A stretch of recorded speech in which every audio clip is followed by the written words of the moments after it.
the violence in Bristol last night. We're joined by the Mayor of the city, Marvin Rees. Marvin Rees, thanks for joining us this morning.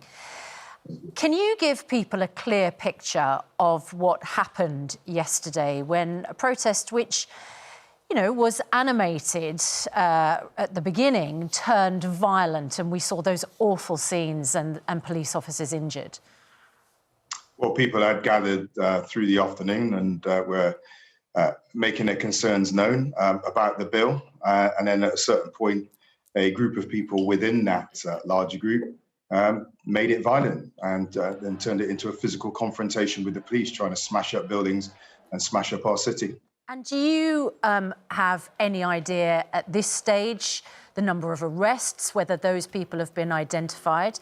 I mean, as the mayor of the city, you know, with a certain amount of responsibility, of course, for policing and keeping the peace, those scenes must have utterly shocked and disgusted you.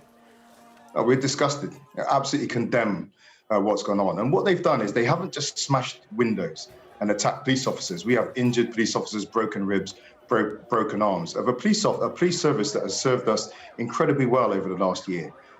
I've been incredibly proud, not just nationally, but internationally, the way we've managed quite tense situations. You think of the Colston statue just over the last year. And these people who've done this have taken from us this year in which we've navigated very tense situations and kept peace and built partnerships. Just last week, we ran a service called Bristol Remembered, in which we looked at a year of loss under COVID. And that's what we were focused on, how we come back after this year in which people have lost safety, lost homes, lost loved ones. And today we're talking about, you know, these people going around smashing up our city rather than how we rebuild life. Absolutely disgusted. Lots of our viewers getting in touch with us this morning, and this message from Simon reflects the feeling amongst them. I supported the protesters to kill the bill, but after that carnage yesterday, I support the bill now. I understand why it's needed. I mean, the irony is, of course, the bill is about sort of controlling peaceful protest, and this was a peaceful protest up till a point, Marvin Rees. I wonder what the further impact of seeing this footage and seeing the events of last night might have with regards to this bill and with regards to Bristol and how it's seen as a whole. Well, I draw a hard line between those people out smashing up my city yesterday and the bill. They have got nothing to do with the bill. Yeah. I would imagine, and I think this experience would suggest, that there are a group of people who are running around the country looking for any opportunity to enter into physical conflict with the police or representatives of what they see as the establishment. Whether it's the bill, whether it's some other protest, they'll take the opportunity. So let's do the debate around the bill justice and not attach it to these people who've gone out and tried to smash up our city. We know that a number of the police officers were quite badly hurt last night. Can you give us any information on their condition? Not as yet. I've been talking to the Chief Constable yesterday evening, you know, and just expressing our thanks both for the way our police have worked in Bristol over the last year, and we'll be writing to those officers that have been injured in their line of duty last night, and you know, our thoughts are with them. I mean, people will have enormous sympathy for the police seeing what happened. But they are also in a really difficult situation right now, aren't they? Because there is this balance between the coronavirus regulations, which mean that people should not be gathering, and people who want to gather, as we saw for the vigil last weekend, people who want to gather to express their feelings or do some sort of peaceful protest on an issue. But what happened last night just seems to have blown that out of the water. That's right. I mean, it's you know, creating peace is a collective act.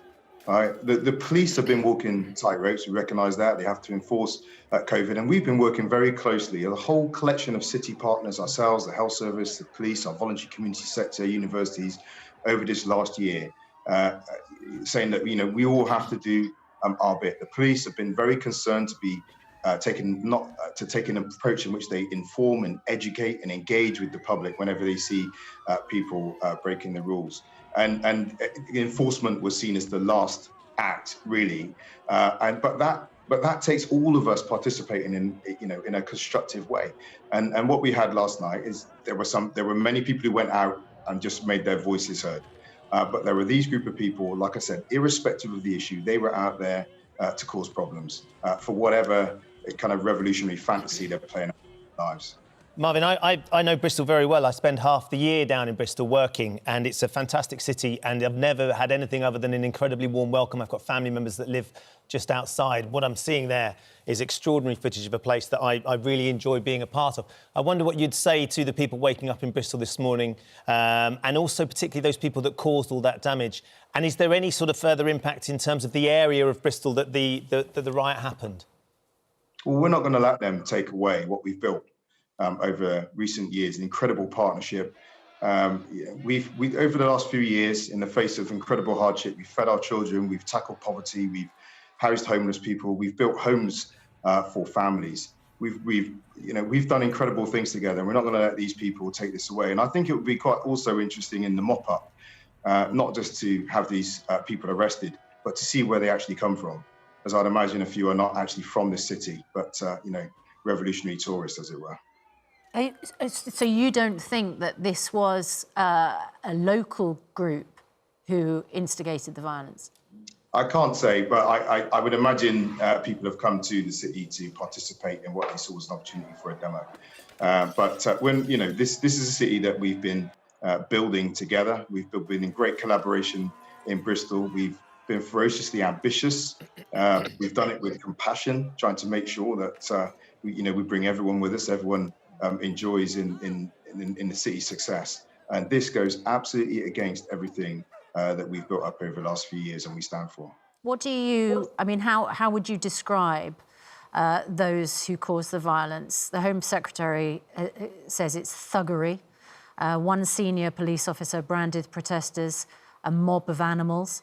The head of the Police Federation says it's mindless violence. What words would you add? Self-indulgent, selfish, self-centered. Because what they've done has nothing to do with the bill. And in fact, as everyone's been pointing out, as I pointed out yesterday, it will be used as evidence by people who want to support the bill. So they've no strategy, they've no connection to any real politics. It's just them taking the opportunity to express their emotions and whatever distorted source they have. So it doesn't. I'm from a community, being a black man, right? I'm from a community that's disproportionately likely to end up on the wrong end of the criminal justice system and receive unfair treatment from that system. Right? If they make the bill more likely, it does not bring me closer to justice. It pushes justice away. Myself, my brothers and sisters, people from traditionally poor communities. So they've done nothing to support us. They've done nothing in line with what we've done over the last few years to feed our children, to house people who don't have homes, to take care of people coming out of the criminal justice system who need re-entry into our community. They haven't turned up for that. They just turned up to try and smash up our city. And that's absolutely unacceptable.